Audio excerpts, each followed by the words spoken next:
Assalamualaikum warahmatullahi wabarakatuh. Kembali ke pertemuan ke-6 Ekonomi kelas 12. Pertemuan kali ini kita akan membahas tentang siklus akuntansi perusahaan jasa.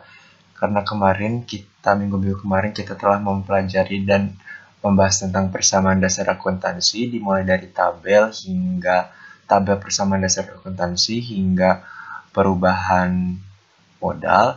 Sekarang kita akan membahas tentang perusahaan jasanya.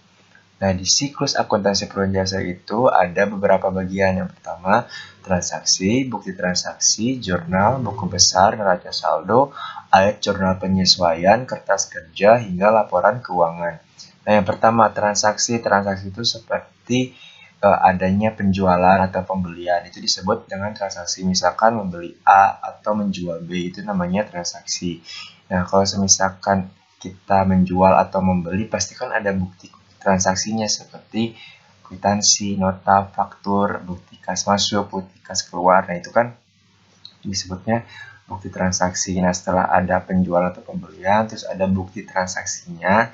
Sekarang dibuatlah si jurnalnya. Nah, setelah dibuat jurnalnya, kita buat juga buku besarnya. Setelah buat buku besarnya, kita lalu membuat neraca saldo. Setelah membuat neraca saldo, kita membuat ayat jurnal penyesuaian. Setelah membuat ayat jurnal penyesuaian, kita akan membuat kertas kerja. Lalu setelah membuat kertas kerja, kita akan membuat laporan keuangan. Nah, laporan keuangan di sini itu sama kayak persamaan dasar akuntansi kemarin.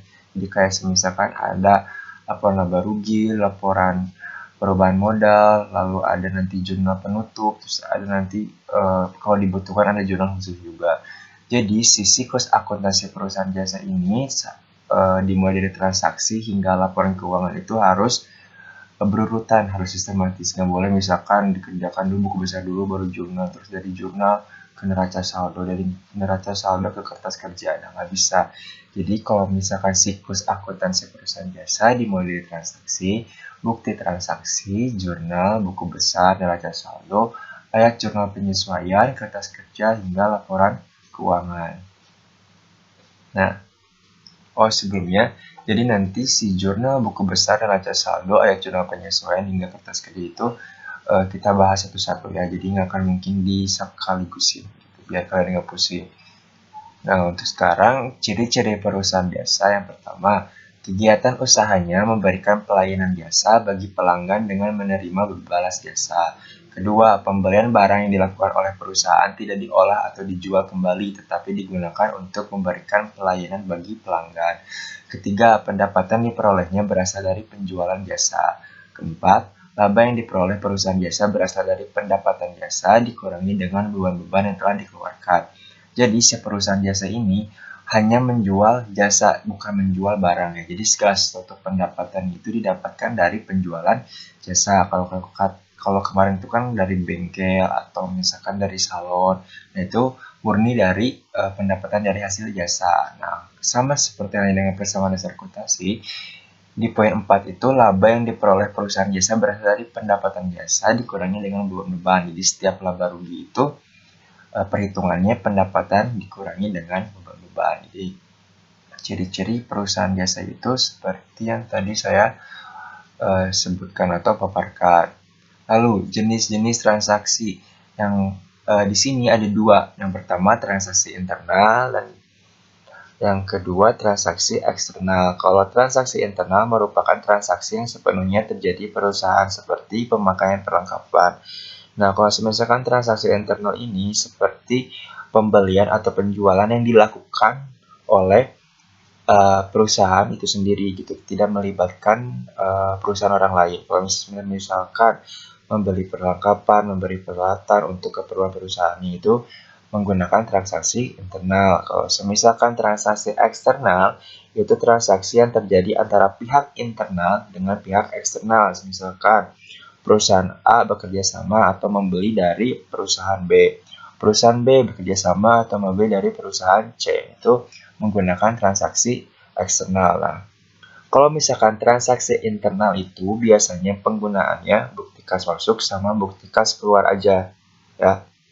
Kalau misalkan transaksi eksternal itu biasanya menggunakan bukti transaksinya nota, faktur, terus kwitansi, cek. Nah, itu biasanya digunakan untuk transaksi eksternal. Kalau misalkan bukti transaksi internal, penggunaannya bukti transaksi, bukti kas keluar, dan bukti kas masuk. Biasanya kalau misalkan eksternal, bukti transaksinya yang digunakannya kayak cek, kwitansi, faktur, dan nota kayak gitu.